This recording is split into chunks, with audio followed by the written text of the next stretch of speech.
Diqqat! O'zbekistonda ko'z ko'rib, quloq eshitmas dahshatli fojia yuz berdi.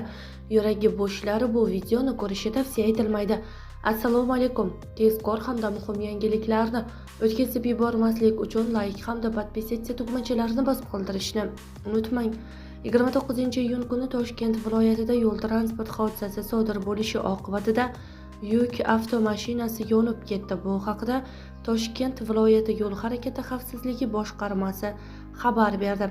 Qayd etilishicha, hodisa soat 18:30larda Toshkent viloyati Chinoz tumani hududidan o'tgan M39 Toshkent-Termiz avtomobil yo'lining 848-kilometrida sodir bo'lgan.